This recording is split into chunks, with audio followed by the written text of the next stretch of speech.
मराठी माणसांची number 1 choice Marathi matrimony.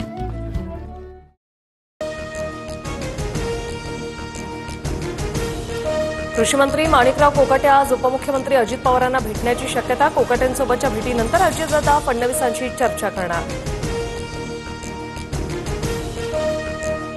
Yogesh चिंता करू नको, मी तुझ्या पाठीशी, काँग्रेसच्या इशाऱ्यावर नाचणारे डान्सबारचा आरोप करतात उपमुख्यमंत्री। शिंदेंकडून योगेश कदमांची पाठराखण।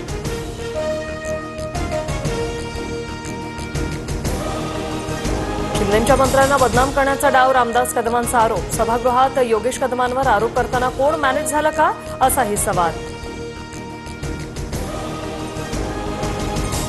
ठाकरे बंधूंच्या भेटीमुळे शिंदेंच्या शिवसेनेत होणाऱ्या प्रवेशांना ब्रेक। शिवसेनेत होणारे प्रवेश गेल्या काही दिवसांपासून थांबल्याची चर्चा। ठाकरे बंधू एकत्र आल्यास महायुतीचा प्लॅन बी तयार। मुंबईसह प्रमुख महानगरपालिका महायुती एकत्र लढणार, मतांचं विभाजन होणार नाही याची महायुती काळजी घेणार, सूत्रांची माहिती। उद्धव ठाकरेंच्या शिवसेनेचे नेते आज राज्यपालांची भेट घेणार, कलंकित मंत्र्यांचे राजीनामे घेण्याची मागणी करणार।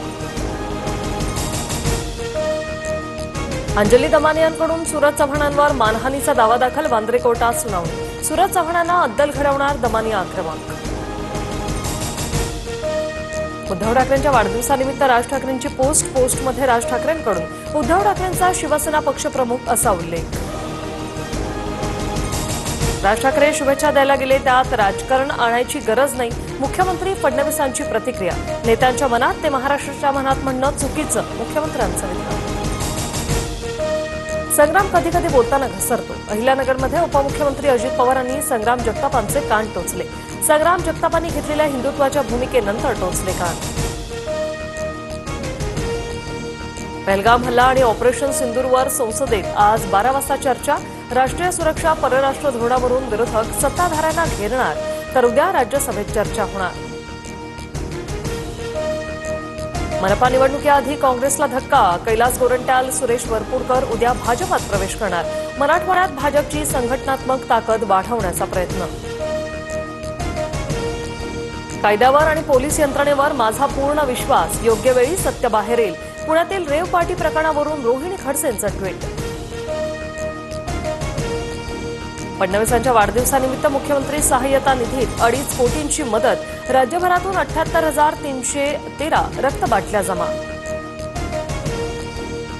मुख्यमंत्री फडणवीसांच्या हस्ते क्षयरोग मुक्त नागपूर मोहिमेचा शुभारंभ। इंदिरा गांधी शासकीय वैद्यकीय महाविद्यालयाकडून फिरते क्षयरोग निदान आणि तपासणी केंद्र सुरू।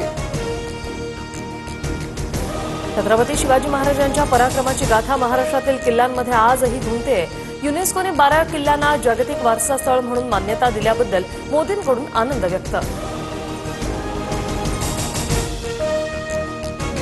मुंबई ॲप आधारित प्रवासी वाहतूक सुरू करण्यासाठी परिवहन मंत्रालयाची खासगी कंपन्यांशी बोलणी सुरू। या माध्यमातून मराठी तरुणांना रोजगार देण्याचा प्रयत्न केला जाणार। राज्यात महात्मा गांधी राष्ट्रीय ग्रामीण रोजगार हमी योजनेच्या कामांचा धडाका। केंद्र सरकारने दिलेलं उद्दिष्ट पूर्ण करून राज्यात अतिरिक्त 70% काम। लाडकी बहिणी योजनेतील 26 लाख बहिणी अपात्र, चुकीच्या पद्धतीने लाभ घेणाऱ्यांवर शासन स्तरावर योग्य निर्णय घेतला जाणार, आदिती तटकरेंची माहिती। श्रावणी सोमवार निमित्त राज्यभरातील मंदिरांमध्ये भाविकांची रीघ। पुण्यातील श्री क्षेत्र भीमाशंकरसह वेरूळच्या घृणेश्वर महादेव मंदिरात भाविकांची गर्दी। मंदिरांना आकर्षक फुलांची सजावट। उजनी आणि वीर धरणाच्या पाणलोट क्षेत्रात दमदार पाऊस। दोन्ही धरणातून 60,000 क्युसेकनं पाण्याचा विसर्ग। पंढरपुरातील ब्रिटिशकालीन ऐतिहासिक पूल, पुंडलिक मंदिर पूर्णतः जलमय। जळगावमधील हतनूर धरणाचे 18 दरवाजे 1 मीटरने उघडले। तापी नदीत 32,633 क्युसेकनं पाण्याचा विसर्ग। नदीकाठच्या गावांना सतर्कतेचा इशारा।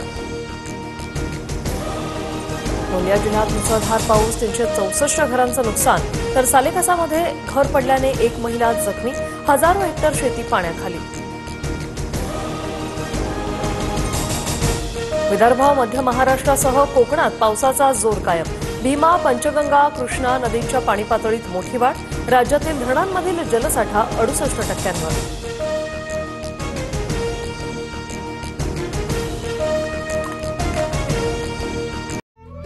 मराठी माणसांची नंबर 1 चॉईस मराठी मॅट्रिमोनी।